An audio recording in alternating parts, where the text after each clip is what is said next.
Buenas tardes. Presentamos hoy el aporte de Etienne François Geffroy a la ciencia química. Somos un grupo de investigadores de la Facultad de Ciencias Exactas y Naturales.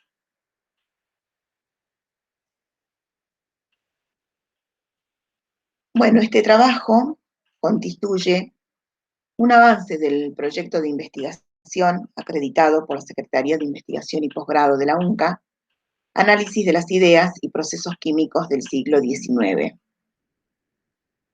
En esta instancia se pretende valorar el aporte que realiza Etienne François Geffroy a la conformación de la química como una ciencia.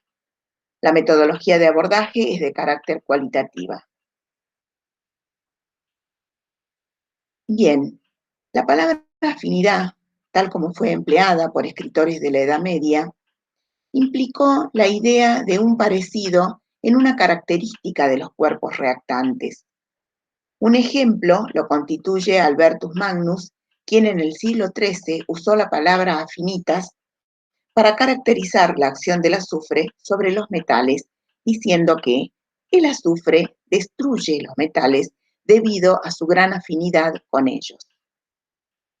En 1718, a partir de la concepción de Robert Boyle de combinaciones de partículas primarias, el químico francés Geffroy desarrolló teorías de afinidad química para explicar las combinaciones de partículas, bajo la idea que cierta fuerza alquímica atrae y une a ciertos componentes alquímicos.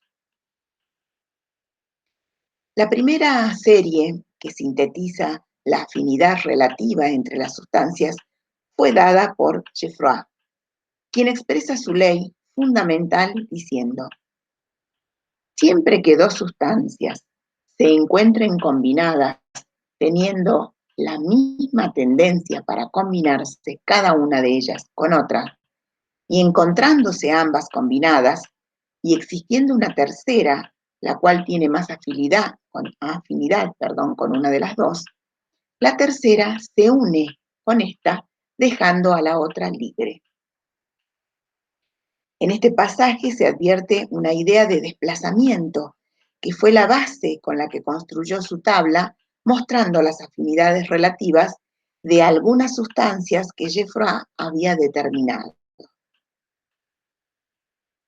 Bien, acá tenemos la tabla, ¿sí? Geffroy entonces sostenía que cualquiera de las sustancias en cierta columna de la tabla tenía una gran afinidad por la que estaba por encima, la que estaba encabezando esa tabla. Y tenía menos afinidad con alguna otra que estaba más abajo. Y entonces podía desplazar a las sustancias, a estas también, que estaban combinadas con esta que estaba a la cabeza, ¿sí? Como ustedes podrán advertir, ahí en algunos casos están puestos los nombres, como por ejemplo ácido de sal de mar, que es el actual ácido clorhídrico, ácido nitroso, que es nuestro actual ácido nítrico, ácido vitriólico, que es el ácido sulfúrico, régulo de antimonio, que es una aleación entre cobre y antimonio. Bien, algunos ejemplos desde la actualidad de lo que hoy conocemos, de lo que acabo de decir, pueden verse en estas situaciones, ¿sí? En estas ecuaciones. Por ejemplo, el cobre, digamos, la columna del cobre en la tabla la encabezaba el ácido nítrico. Entonces, si el cobre se une al ácido nítrico forma nitrato cúprico, agua y dióxido de nitrógeno. La plata se encuentra debajo del cobre, pero entonces la plata, si forma un compuesto con este compuesto que estaba encima, encabezando la tabla, puede también combinarse con el cobre y lo desplaza a ese elemento formando el nitrato cúprico en este caso y depositando plata. Bueno, lo mismo pasa con la columna del ácido clorhídrico respecto al estaño. El estaño se combina con el ácido clorhídrico, dándonos el cloruro estañoso y desprendiendo hidrógeno.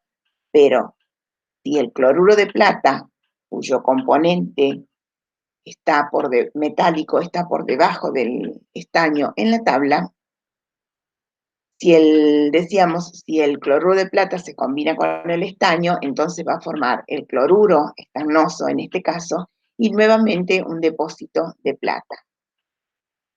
Es decir que en la actualidad nosotros aplicamos la ley que Geoffroy había enunciado en ese momento, ¿sí? Bueno, se puede concluir que la primera serie que sintetiza la afinidad relativa entre las sustancias fue dada por Geoffroy. Es clara la idea de desplazamiento, que fue la base con la que construyó su tabla, mostrando las afinidades relativas de algunas sustancias que él había determinado. El valor fundamental del aporte de Etienne François Geoffroy fue el afán de buscar explicaciones concretas sobre su mecanismo, ¿sí? Lo que constituyó la base desde la cual las próximas experimentaciones dieron a la química una identidad como ciencia. Bien, muchas gracias por su atención.